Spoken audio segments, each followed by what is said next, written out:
Are you struggling for consistency in your sim racing? Does your iRating look like a roller coaster? If so, we have good news for you. The way to get more consistent is to first understand what you're doing differently than the professionals. And VRS is the answer. With our competitive subscription, you will have the telemetry, setups, tutorials, and everything else you need to fully analyze your driving. Our data packs and the ability to compare your driving with the best in the world will show you exactly where to adjust your inputs, change your driving line, and shave seconds off of your lap times. And our powerful and precise Direct Force Pro wheelbase and precision pedals are being used by some of the world's best drivers. All these champions agree that VRS hardware is not just the best on the market, it's also priced well below the competition. So if you're looking to upgrade to direct drive and the best pedals in sim racing, VRS is your answer. If you want to get better, get faster,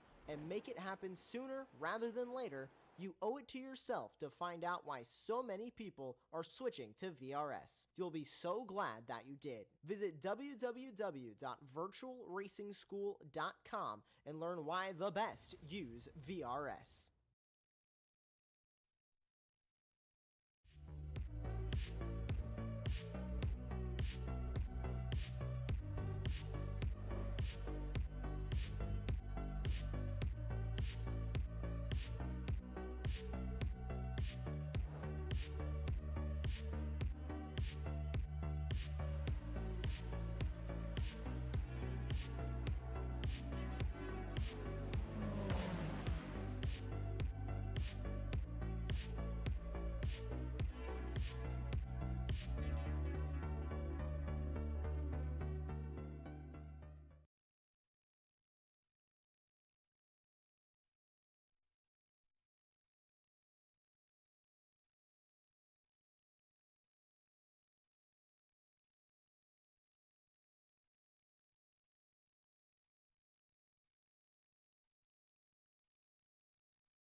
Hello and welcome to the late Apex here from the Apex Racing TV Esports studio.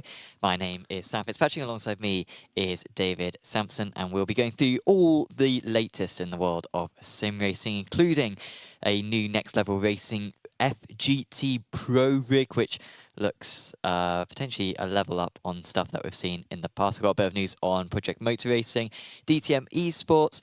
Of course, the tariffs in the US potentially hiking up prices for American sim racers as well. We've seen some big changes from Fanatec and co when it comes to that, as well as all the news when it comes to Apex Racing team and TV and league.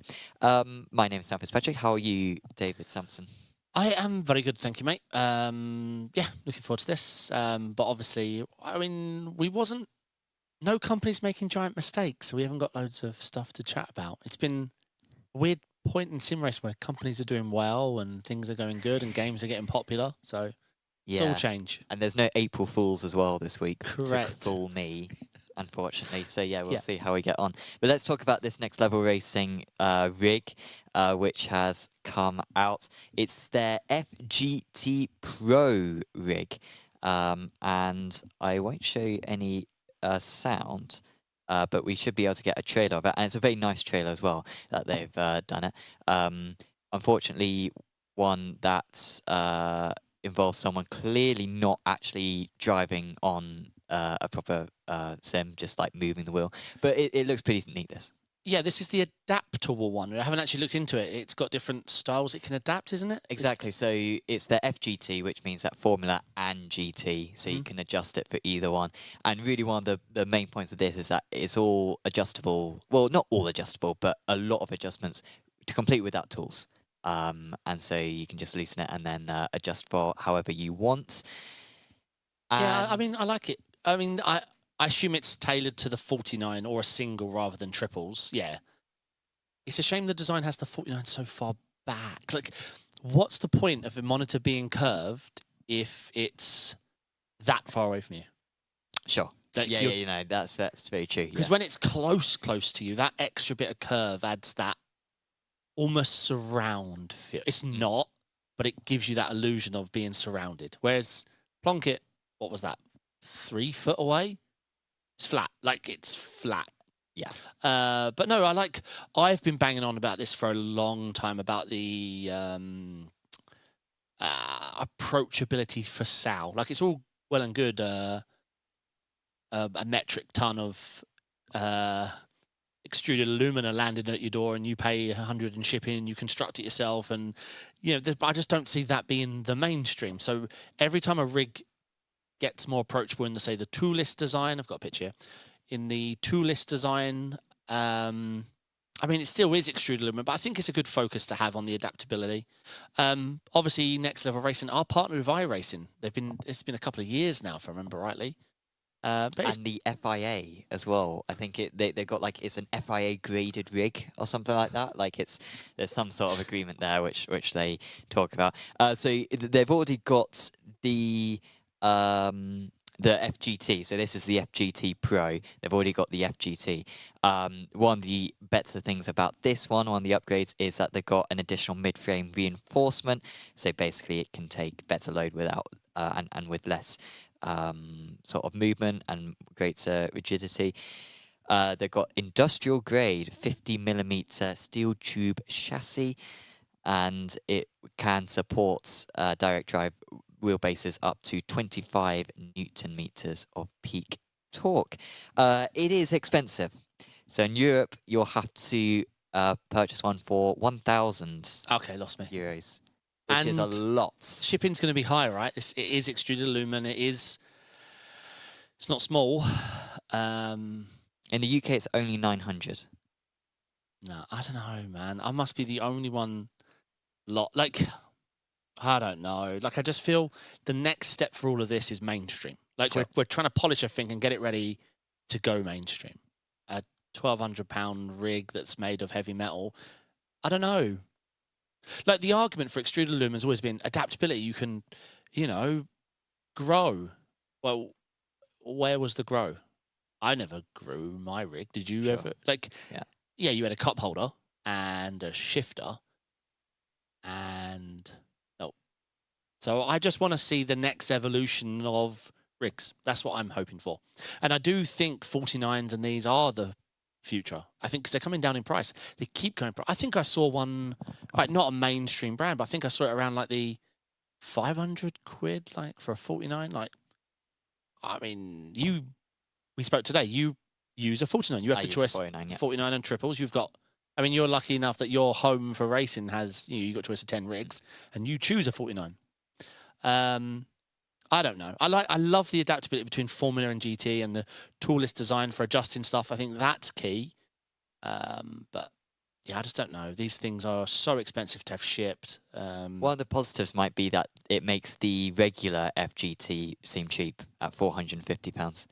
So potentially it might be worthwhile for them. They might actually get more sales now with their regular rig, just because people might be attracted by the Pro one and they think, I can't really afford that. You know what? The regular looks pretty good and it's really cheap in comparison. I'll buy that.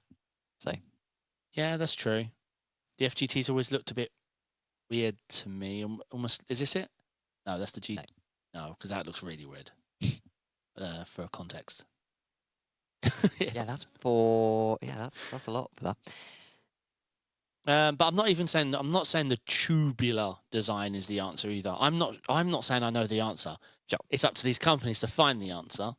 But yeah, I'm still a firm believer that consoles are getting more powerful. Single screens have found their place with the 49. So if we can find rigs that can be shipped out and they are solid enough to handle a 25 Nm DD, this is the answer. This is the future, especially with GPU prices going. I'm always pro PC. I've always been PC over console, 100%. Consoles are getting really powerful and PCs are getting stupid expensive. I'm not spending £1,800 on a GPU. Yeah. So I want a PlayStation to win now. That's honestly my recent feeling. Intels are getting worse. They're getting hotter and slower. I don't know what to do anymore. Like, you can't even throw money at the problem anymore.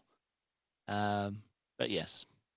Well, moving on to Project Motor Racing, we have the 2004 and 2005 GT class confirmed, which, of course, I think were probably popularized by the GTR games, at least in GTR 2, which was one of the games that I played quite a bit, which, of course, was also developed by Ian Bell and many of the other developers for Project Motor Racing. Yeah, that was sort of the era of cars that they were very interested. So they've confirmed, of course, we know about the Lister already, that's always shown, but also the Mosler MT900R, is it the Gillette Vertigo, and the Celine S7R. Yeah, I'm just trying to find the original article. I've just fixed it now. Yeah, he talks about all the drawing on inspiration for the... Well, we knew this, right? This is always... He's talked up like everything, but we know this is a passion project for these cars. That's why we've been... It's a lovely photo, by the way. Is this... I was about to say, is that Road America? Mossbot. Correct, yeah. There we go, I'm virus-free.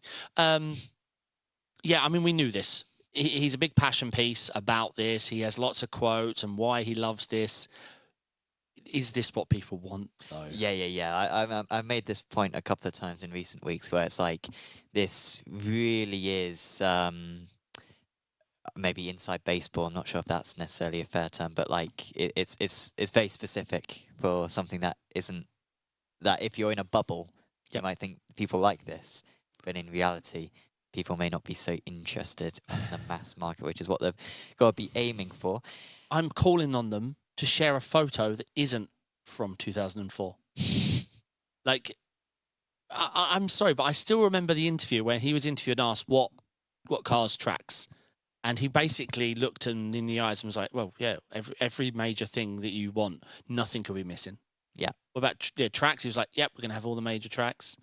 So I want to start seeing him share the expensive tracks, show us a couple of British tracks, show us Spa, show us Monza, show us all the expensive stuff, and let's see the cars that sell. Where's the Lamborghini? Where's the Ferrari? Where's the BMW? Do we want another GT3 game? No. Do they need them? Probably. But yeah, I mean, the pictures look great. What they're saying looks great. Like, even like every detail I always look for when I'm nitpicking, shadows look excellent. Grass looks a good step up. Clouds, skybox, the lighting, the reflections, everything, it always looks good. And he's talked up like 700 hertz, ABS at 10,000 hertz. Like, he's gone mental with all the numbers. Photos looking excellent. I want to see what it is now, though. Well, I'm not sure if this only just got released, but they are doing a 29th of April unveiling. So this was posted earlier on Traction, and Traction are going to have some access to playing the game as well. So if you want to... When, sorry? 29th of April. So 2.5 weeks from when we are recording. I want to do that. I'm going to email Traction. It's in Zurich. If my flights are paid for. Yeah. I want to do that. Yeah, I'm excited for this. But it's ironic. When they announced this game, there wasn't much competition. Now it's insane, right? The sim racing space is getting more and more competitive. But yeah, let's see. They also confirmed the TVR T400R, which I'm not sure if that TVRs specified before. TVR was... when I think of TVR, I think of like the very early series of Top Gear, where they occasionally have like a TVR. Yeah, do you remember like the two-tone paint colours? I think it's from the movie... You're probably right. 1 sec. But yeah, the T400R, if people are interested in it, that's what it looks like. And yeah, they've also got some engine sounds which you can check out. It wasn't made totally clear whether or not they're going to include like the whole season in terms of all the cars and all the tracks from that season, whether that will be in there from the release. And when I'm talking about that season, the 2004, 2005 GT class. You'd hope so. You'd hope so. They've already got, of course, Kyle Army, Mosport, which I think was on the calendar at the time. Yeah. And a few others. This is what I was referencing, the two-tone paint colour schemes they used to have back then. Look at that. So it's like a pearlescent green, purple. I loved these cars. But I was just like 60 grand short when I wanted them. Sure. Shame, Were they really. that much? They're expensive, yeah. TVRs were. I mean, noob question for myself, but I mean, I'm thinking of that era. I'm thinking of like a Lotus Elise or something like that. No, which sort of looks quite similar. But would an Elise would be that expensive? I feel like an Elise would be much cheaper in comparison. It's just much more. I never was able to buy any of these cars that you're mentioning. Lotus Elise, what was it? Original price was, I don't know. Do you remember when Google used to be really good? Oh no, 35 grand. 35 grand, yeah, that's... Yeah, but we're not accounting for inflation. Yeah, I mean, that's what, 135,000. Exactly. Yeah? That's biologic, so... yeah. I had someone earlier on, this is off topic, but just about your Google comment, I had someone figure out their time zone using ChatGPT earlier on, and I thought, the world, this is worrying at this point to ask an AI for that rather than Google sort of. I think that, not going to diverge, but obviously I'd love a podcast about tech. But I do think that's more the future than the Googling, because Googling, you're asking a search engine to check lots of websites for an answer and then give you the link. Like it goes and finds the answer, then gives you the path to the breadcrumbs to go find it. Yeah. Whereas AI is meant to be I'll do it all for you. You don't do anything. I'll just tell you the answer. Yeah. So I think there's more. Yeah. Anyway, it's massive divergence. Yeah. DTM Esports. You had a little bit of a look at this one. This is on Racefilm, isn't it? And of course, basically around GT3 cars. Correct. Yes. Yep. I didn't actually watch it this year. I've watched it previous years, but I've obviously just been busy. But yeah, it's the 2025 DTM Esports held on Race Room. It's like a esport event. It's really cool that they have a Norris Ring. Not a track that you see a whole lot, but it's a weird track. I don't really understand because it's sort of a street circuit. Yeah, this one with the weird wall cuts, like the large, if I remember rightly, there's like that weird chicane with the concrete wall. I don't know. I last saw these tracks a year ago. Man, Race Room had a big graphical update. It does not look like it there, does it? It does look very flat. It does look very AC. Maybe it's not Norris Ring, unless that chicane's got a concrete barrier. Hey, they got liveries. Oh yeah, they did. So is that Isaac Price? Oh yeah, I see Isaac Price. Tim Jarshell, who's raced in ARA Porsche Cup before. And yeah, some very competitive drivers. But yeah, we've had 4 winners from 4 races, so it might be PECC Esports. I've enjoyed previous seasons and watching them. I forget what the prize is, but you see some good names. Obviously, we are missing a few big names, but I assume because of the timing of R1. Yeah, Moritz Lerner and stuff. Yeah. Obviously, it's heavily German, and we've got a lot of those competing in the R1. The graphics do. I mean, the photos look great. Yeah, it's just the broadcast. Yeah, doesn't look so good. Photos do look good. Yeah, I wonder if. Yeah, I mean, I've never questioned that. Was it the? You know, like some games, we take it for granted at iRacing that the broadcasting replay mode and the driving is such a high parity. Whereas if you look in ACC or something, it's completely like when you're driving, I think it looks pretty good. When you're replay mode, it just looks awful. It looks like you just don't go over curbs. So maybe there's just not some parity there with how it looks. But yeah, I haven't watched a single round, but maybe I'll check in now. I watch all the rest of the esports stuff.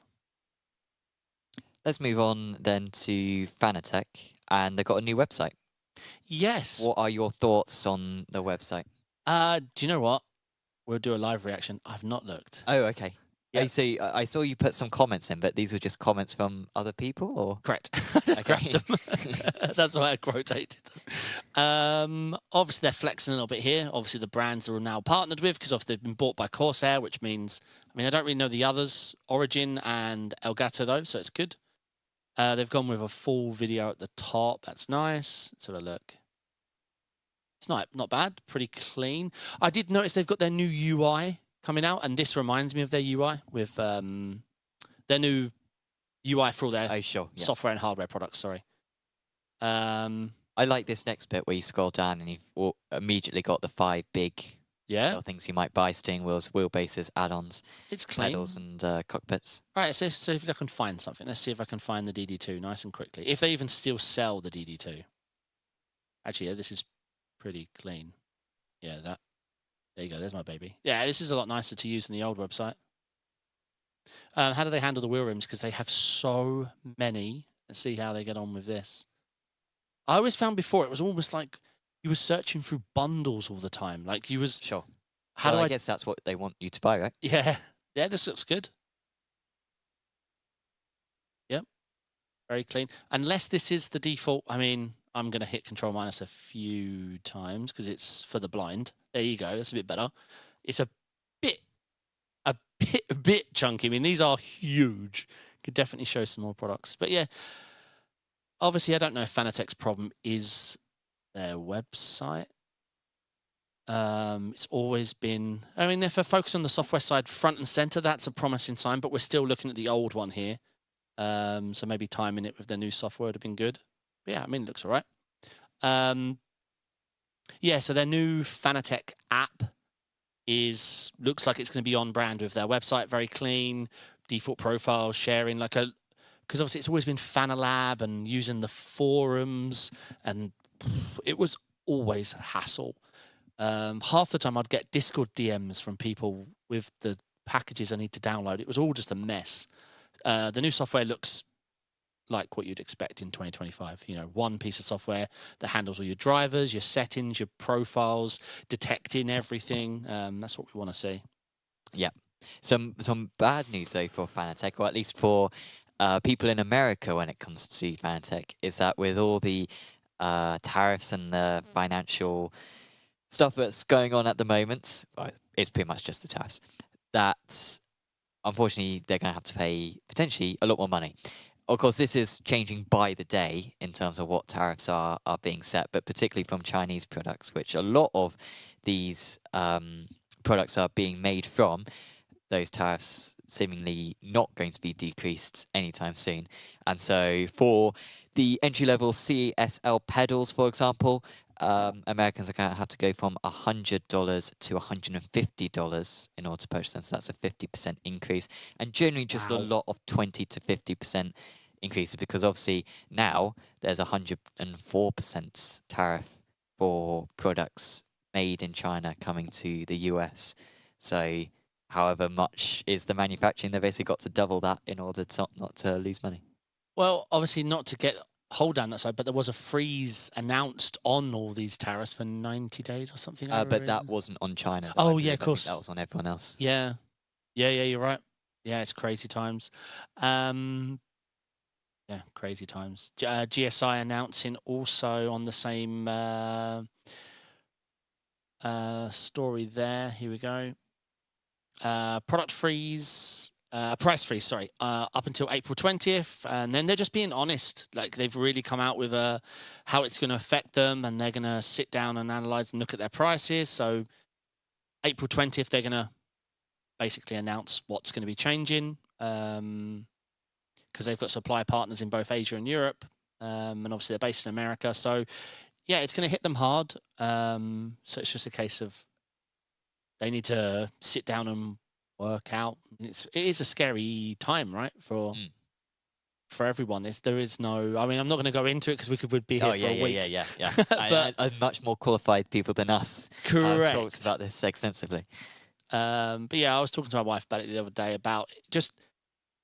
It's too complex for anyone to handle, because if the ripples back and forth it makes, it not just confusion and fear, but I mean, they're big factors. But price, just costs going up for both sides and everyone.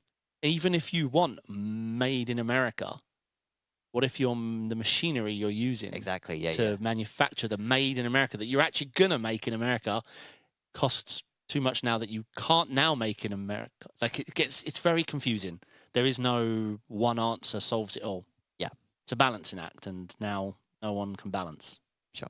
But yeah, I guess European manufacturers and American manufacturers and other manufacturers around the world maybe will benefit. But like you said, like it's so complex in terms of supply chains. Question in chat. iRacing Aussie. I'm going to take this question because I know the answer. Good day, guys. Have you experienced in iRacing rain in a weekly series starting 0% chance of rain since the new build? Yes. 0% chance of it raining. That's what it means. So if you go to the forecast and so click on IMSA, I assume he's talking about IMSA this week, 0% chance of rain. Yep, people are qualifying in the wet. Sure. Because it isn't going to rain. It had rained. Yeah. So zoom out on so you click on the forecast, it shows no rain. Take the little slider at the bottom and go whoop, and you'll see 2 hours before the race start, it was heavy raining. So they've gone super realistic with it, but there's this gap in knowledge for a lot of people. So there you go. IMSA is soaking wet, but it won't rain. And of course, that will be the case with the officials in particular, because that's set weather. Like it will always do that. Where when it comes to maybe like a league session, you use the forecasted weather where it's not necessarily set, then it will say, well, it will probably rain just before the session starts, but it might be delayed a little bit and you know, start at the beginning of when the session launches. Yeah. But yeah, when it's fixed like that, when iRacing knows it's going to rain here and not rain here, then yeah, it will always come up with 0%. So yep, but it's a good dynamic. Well, it's a yeah. I mean, I've done LMP2 at Suzuka, where you start off with sort of a wet track and sort of it's marginal wet tires in warm up. And then, of course, the 10 minutes progress for qualifying, and then it's slicks. Yeah. But even then, it's a little bit. You just feel a little bit of the difference. I don't know if anyone's been able to exploit that. I don't know if you leave it later in the session to go out. I assume you do, but I don't know. Yeah. I've always assumed that. Yeah. But I'm always worried that it's gonna rain, so I don't want to. Sure. Because if it even 4 drops fall out of the sky, then your strategy did not work. Yeah. So yeah, not sure. iRacing, their adaptive AI, you've been giving it a go.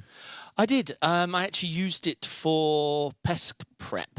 Where were we? What track was it just at? I competed in it, so I should know. Yeah, I did watch some of it as well. It Fuji? was Fuji, yes. So I thought I'd test it out, the adaptive AI, and I like. It's hard. So I added a full grid. You can set their driver elements, you know, like how they drive. I always max those out just to be sure. Then I put it on adaptive. I put it on the hardest setting. I think it was called high. In the first race I did, I qualified 3rd, which I was a little bit surprised. I was thinking it'd be a bit better. The racing was good. They weren't the fastest, so I don't know what iRacing thinks of me. I was able to hold on to my position. I did notice they defend a little better than they did before. But overall, the racing was quite fun. They had a bit of character to the driving. But then I jumped to my second one, and qualifying was pole, which, I mean, iRacing must not know me because that's not where I qualify. And I won the race. Like, it was fine, but I want it. How do I, if using adaptive, how do I test a harder scenario? Yeah. Like if you put the hards in there, then it should be that you are near the back. Well, right? At least mid, at least struggling. So yes, I liked it. It did make the racing a lot easier and more approachable to do because it wasn't too easy. There's no, overtaking was really difficult. And defending was something I had to do. So yeah, I'm impressed with it. But if I was on medium, I'd been impressed with it. I want a harder setting. Sure. But maybe, I mean, Fuji is one of my strong tracks. Maybe I'm just gifted. Yeah. Maybe they just cannot develop a level of AI that can keep up with me. Perhaps. How did you do in the race? Qualifying was amazing. I actually out-qualified 2 8Ks and a couple of... Yeah, my qualifying was gold. 1.2 tenths off pole, and that was Casey. So sure. Nailed my pole lap. In the race, obviously, holding off these 2 massive 8K drivers, and I couldn't. Finished strong, reverse grid. I don't know. I'm a little bit cursed in reverse grids. Maybe I need to be more aggressive. But I did okay. I scored a good amount of points. I had a lot of fun. I like Fuji. And it was in the Porsche GT3. So, yeah, I had a lot of fun. I really enjoyed it. It wasn't wet, was it? Nope. No. Because, yeah, of course, the actual event, which we'll talk about a little bit later on, was wet. But Very. you escaped that, fortunately. Mm-hmm. Um, Well, I'd have won on rain. oh, of course, yeah. Yeah, no doubt. BeamNG. You're going to need to talk through this one. Yeah, basically the big update with BeamNG is the audio pace notes. So they've had because they're pushing this rally thing. They've been adding and adding and adding to it. But they've been recording them, not some AI Siri voice. They've added 5 more tracks, but they're just pushing the rally side a bit more, which is great to see. So make sure, don't sleep on it. If you enjoy like Richards Burns Rally or any of the old school rally stuff, they have a great damage model. The gravel and physics and stuff in these BeamNG cars are absolutely amazing. So it's gone down well. And I say now have you got to just stare at the 5 left, long right hairpin. Now you hear it in a more natural voice. So they might have found their calling. Yeah. Particularly as you say, like with the fact that they simulate all these different elements so well, that maybe this is their best one. And I guess it's a slightly less crowded market as well. You're sort of looking at, obviously Richard Burns is still used to this day, and then the EA WRC games as well. Yeah, but the EA WRC games like on concrete in like a rear wheel drive car, it's just awful. Sure. Whereas BeamNG have all this physics down with compounds and gravel and dirt and the tires and especially the damage. Like their graphics don't look great. BeamNG, it's okay, but then when you smash into something, they're on a different level. Yeah, it's unparalleled. Well, it's all soft body, isn't it? Yeah. So yeah, it's very impressive.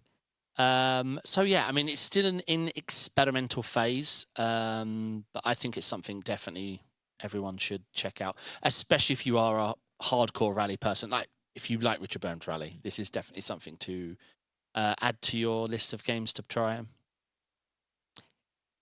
Let's discuss. Did you want to say anything about Formula One? We were discussing, seeing that there wasn't a whole lot to talk about today, that we may have to talk about Formula One. Is there any hot takes? Is there anything that's going to annoy people? Well, it was impressive by Max. Yeah. Wasn't it? Yeah, very good pole lap. Felt like Oscar maybe was the fastest driver. But Max just delivers. But Max delivered, yeah. Yeah, Level on points. Yeah, I mean, it's McLaren's season. I think it's a bit overrated, though, how much faster they are. People... All right, how much easier it is. Would you agree with then? Not just... If we say McLaren's a little bit faster than Red Bull, but always 10 times easier to drive. I'm very reluctant to put labels on cars such as easy to drive, hard to drive, because the only people who are driving those cars are 2 people in each car, and I don't trust them, to be honest. And I don't trust them to even know. The Red Bull, okay, another word, Finn. It's still a label, but I won't say the McLaren's easy. McLaren's normal. The Red Bull looks hard. But even if it looks hard, maybe that means that there's more potential in it. Maybe ultimately it's the fastest car if they can tune it up. All right, okay. But I don't know. Like, how comes no one other than Max can drive this thing? Like nobody, it seems. Nobody. I don't know. I don't know. Yeah, and you are probably right. But yeah, I am, as someone who doesn't know what they're talking about, I agree. Hesitate to. I agree. We're watching through a television with no idea of anything, so I completely understand what you mean. The only reason I feel like the McLaren's easy is Piastri's and Lando's similar times, always up the top. Whereas we see the Red Bull, especially Max in practice, it does look like he's having a hard time. Yeah, he always finds the lap, so it's a bit like old Hamilton with the. Oh, my tyres. Fast lap of the race, because that got a bit old. Well, I remember at the start of the 2018 season, I think it was, and it was obviously Ferrari versus Mercedes. And at Australia, this was the first round of the season, throughout practice, throughout qualifying, the Mercedes was like moving about, and the Ferrari drivers, they were just able to turn in, and it was just simple, and they were just, and then the McLarens, or the Mercedes were constantly fighting the car, and it was like, oh, well, the Ferrari clearly is the nicer car to drive, and then it got to Q3 and the Mercedes went half a second faster. Yeah. And it was like all this stuff that people have been talking about. Yeah, Oh, it's so hard to drive. It's so hard to drive. And like the pace in there isn't. That's not a happy car. Like you want to be settled in the car, and the driver's clearly outset. And they drove it the exact same way in Q3. They didn't find something. It didn't all of a sudden click, and they were smooth. Yeah. They were hustling it all the way, and they just managed to find pace. So yeah, I'm always very reluctant to cast judgment. No, yeah, you're not wrong. Not wrong at all. Yeah, I mean, I think it's going to be a good season. I personally don't see how Red Bull are going to stay in it on the constructors. I don't think they've got a chance. Oh, they're already out of it, yeah. Yeah. They'll do well to finish in the top 3. And it's financially going to actually hit them. But ironically, they'll get more build time for the Evolution season. Yeah. Get more win points. But I think that's already been set for next year. Oh, is it? I think it's always it rolls around the extra year. It's like prize money. You only get the prize money 12 months after the season ends, I think. Wow. Or maybe even 2 years after. So yeah, I think that wind tunnel test, I think it's a bit overrated. I don't think it's all AI wind tunnel they do probably anyway. There's probably they'll probably come up with alternative solutions, haven't they?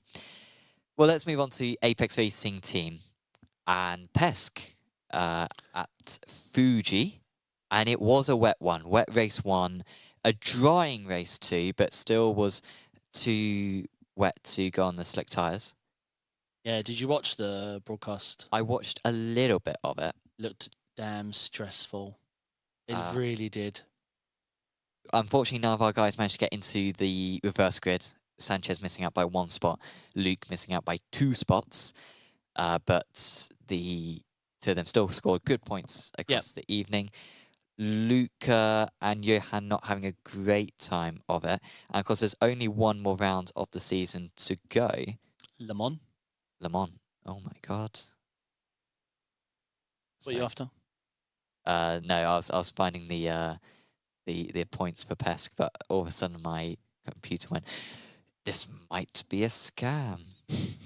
What PESC? Do they not pay well? Seemingly. Here you go. Oh, you've got it. Sorry for the wait. Here we go. Cooper Webster, of course, is at the top of the standings. Had another good time of it actually at Fuji. Him and Job, of course, were able to work together. Job, of course, not having a good season. Not having a good season, but down in 7th. But yeah, Cooper up there in the lead, and it looks like he's going to win the title. I mean, he's 40 points clear. Yeah, that's barely catchable at this point. But I mean, you can have big point swings, right? You log a tire in qualifying, and maybe you're going to be down the order. Joe, I don't know who sent me it, but an interesting race stat. If you just go on first race, so qualifying the first race is the one that's normal. I think it's Luke in leading the championship. Oh, really? Well, if you look at his results from race 1, you got a 5th, an 11th, an 8th, a 4th, a 1st, and a 10th. So yeah, I think Cooper Webster. If you look at Cooper Webster's second race results. Oh, his second race results is a 1st, a 7th, a 7th, an 8th. Although that's saxoning, so it's a bit weird. A 1st and a 7th. So yeah, he's been really good in this race. Yeah, quite a few firsts. Yeah. Well, I heard you say 8th and 1st. Like he's had a lot of 8th and 1sts, which is important if you want to play this game. Well, yeah, he's only had 1 result outside the top 8 this season. Yeah, exactly. So you really maximise those second races. I mean, it's still part of it. It's still part of it. But yeah, Cooper leading the way ahead of Jordan, ahead of Mitchell. Then it's Luke, who has slipped back a little bit as the season's gone on. Of course, started off very strongly back at Daytona, but he's still right in the mix. Diogo, former champion, of course, in 5th place. And we've got Alejandro in 8th. Again, he started off very strongly, but yeah, it's just gone away, particularly in the middle part of the season for him. And then Johan in 12th place. He looks like he will at least hold on to the license, top 15, hold on to their license. It's not looking good for Luca, however. Yeah, he would basically need to win the last round, I think, because there's quite a chasm between 15th It's and that 17th. Xander Reed. I don't know if he's going to catch. And Oscar Pie has looked strong. Yep.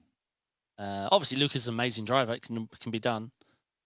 I don't know if Chris Lallum's doing it anymore, right? Yeah, he's not done the last few rounds. Because I saw him doing NEC while PESC was on. Well, because he's got a real life drive now, so he doesn't need to do it. Yeah, no, I get it. It is such a tough competition. I can't imagine even thinking about taking yeah.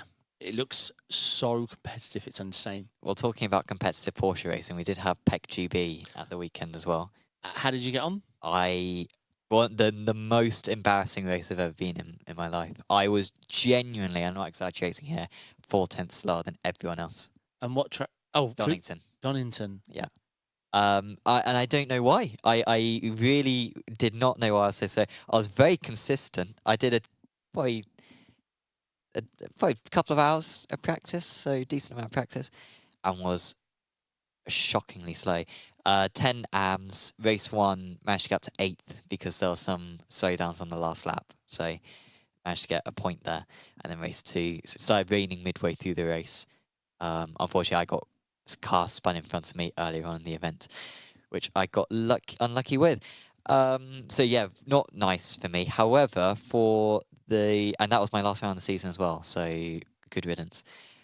For the quick guys though, it was a decent round. It was Seb Job managed to win race 1, Pete in 2nd, Luke in 3rd, Leo in 5th. And then race 2, of course, was the race where it got rainy, which we have a couple of mentions of, and it got wet quick, and it was so dark as well.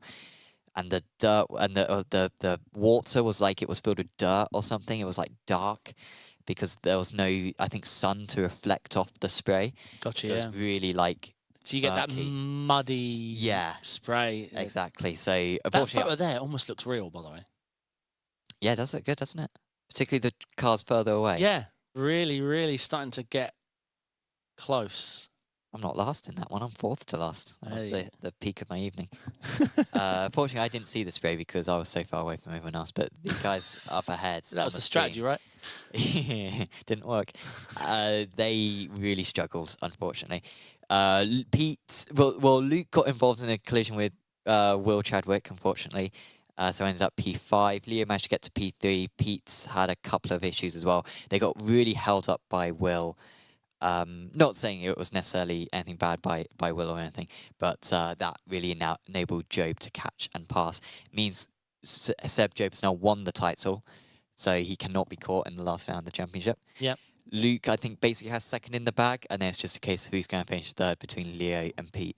Pete, of course, coming back to your point earlier on about Luke doing very well in the race 1s in PESC, Pete's done phenomenally well in the race 1s in PECC GB, and I'm sure he will have another good result in race 1. It will just come down to that race 2, whether he can actually have a decent result. This one was the first race in over a month that Pete has actually scored points in a race 2. Yeah, it's crazy, isn't it? He went 3 rounds without scoring points in race 2. Yeah, the reverse grid does really throw a spanner in the works, doesn't it? Yeah. Really, really does. I've been there with the PESC All-Stars last year, my first proper season of ever doing proper reverse grids, and I qualify well. Race 1 really good. Race 2 I was not outside the points every time, and every time I shouldn't have been. I don't know. I don't even think about it anymore. Just something I don't know. I still don't know the answer. This year's gone a bit better, thank God, for race 2s. But yeah, I think the strategy is just to scuff your race 1 deliberately, because you can control yourself lowering a position. At least in this series, you get more points for race 1 than you do race 2. It's about similar, but like particularly if you win race 1, you get like a two extra points compared to winning race 2, and you get 2 points for getting pole as well. Right, so you can really get a good points haul by doing well. Whereas PESC, you're absolutely right. Finish P8 in race 1, and you're probably going to be the highest scoring driver across the evening. So yes. Yeah, so you can control how many positions you lose. It's almost impossible to control how many you gain. So next year. He's come up with the winning strategy, guys. No one's thought of this. I'm in 5th. I'm just going to let people buy. Yeah. No. So looking at Apex Racing League as well, got some exciting news that we've got our Porsche Cup series starting up soon. So that's the Apex Racing Academy Porsche Cup, season 13 of that, which is a bit ominous. What day and time is it? it is. We're broadcasting it. We are, yeah. We are broadcasting it. Awesome. It is on Thursdays at 7-ish. 7-ish. Yeah. 1910 GMT is when the races start. I do love the Porsche Cup Apex Racing League. Yeah. We've got the elimination heat format as well, so that's always a lot of fun. And yeah, it should be really good. Only 7 rounds, so it's a little bit of a cheaper entry fee. So just check out apexracingleague.com for more details on that. We have also filled over half the grid for our touring car championship. Still, sign-ups are open to that. 2 weeks until round 1. I think we've already got about 26 drivers, 27 drivers on the grid for that touring car series. So Nice. hoping to fill it out. When was the Porsche Cup announced? Recently? A couple of days ago, yeah. Nice. Okay. Cool. Yeah, I'm looking forward to that. Yes. We will be broadcasting the TCRs as well? Yeah, it'll be alternating weeks. Awesome. Can't wait.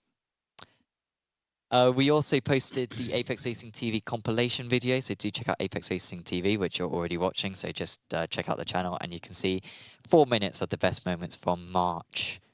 So do check that out. I haven't had a chance to look at any of the clips that have been submitted this week. There was a fantastic race, though, not sure if that was a really good... Oh, this is a decent clip. Because, so how far do you think a GTP can go on fuel at Fuji? On endurance fuel or race fuel? Full tank. Oh, full tank. Sort of 42 minutes. 42 minutes. We had drivers doing a no-stop. How long's the race? 60 minutes. Wow. So, first time we'd ever had this in a dry race where, yeah, the drivers figured out that they just didn't need to pit. So a couple of drivers tried it. Well, I suppose of all the tracks, Fuji, Long Beach are the ones where you... Why is Fuji so low consumption, though? Because you got that long straight, right? I know you got the third sector, which you use no fuel in. But I'm surprised. Like, Long Beach makes sense because it's such a slow circuit, right? But, or Hungary, I don't know, mate. for example. But yeah, altitude. It definitely makes a difference. So maybe that is it. Hopefully this won't clip. Oh, it does a bit. Okay. But yeah, this was so 3 minutes to go. Nucera comes out, and unfortunately he tags. Cold tyres. Just went straight on. Yeah. Well, he still had the same tyres on, but maybe they cooled down in the pits. I don't know. But yeah, it was a close finish. Might be able to get the pass for the lead, maybe at the end. But no stopping an hour in endurance tour. I think about that, yeah. But yeah, basically went down to T1 on the last lap. I'll turn this down just so that doesn't clip. And yeah, that was the move for Seagrave. On the last lap of the race, Tamas did not pit, Taroshki did not pit, Seagrave did pit, so he had more fuel. He wasn't having to fuel save. Oops. He didn't need to fuel save at the end of the race. It was also a good run to the line. All the parts of a P3. So Seagrave did pit, did you say? Seagrave did pit, yeah. So the winning strat was to pit, though, yeah? Yes, but they took the front row on the grid as well, did the drivers who pitted. So maybe it wasn't. But yeah, it was very close across the line, quarter of a second. And then in the battle for third, Nucera managed to get on the line. However, he did get a post-race penalty, so it meant nothing. Because he killed a back marker. That is, I think, everything that I wanted to mention. Yeah, same. As I say, there's no motorsport games, drama, there's no... Shall we do something? Do we need to take the initiative now and cause a controversy? No. Everything is calm right now. Podcast hosts kill each other in incredible live stream. No, everything is good right now. It has been quiet from all the sims, I have to admit. I mean, iRacing's been consolidating a lot of their issues with lighting and debris and stuff like that. I feel like that still needs work. I still feel like we've almost got some of the FPS back, but like it's just not. I don't think the games are smooth. That's what I've been struggling with lately. Is just the overall. You know, you get that sensation when driving down the straight when everything just feels smooth. Not about FPS. the smoothness is just not there right now. Sure. I don't like the look of the debris, and the lighting still, to me, either too bright or too dark. Yeah, it's still Nothing similar. just feels, it never just feels sunny out. So yeah, I think they should just hold back on all the lighting upgrades and wait for the engine update. Sure. It almost feels like they're trying to do a stopgap till they get there, but it isn't working. Yeah, yeah. But what do I know? Well, thank you for tuning in. We'll be back next week, of course. Do make sure to check out the Apex Racing League GT3 Trophy, which is on later on. That's at Long Beach. So that'll be a fun round. We've got some of our championship contenders starting from the back of the grid for qualifying bands. So there'll be a lot of overtakes. But yeah, for now, we will say goodbye and we'll see you back next time. Cheers.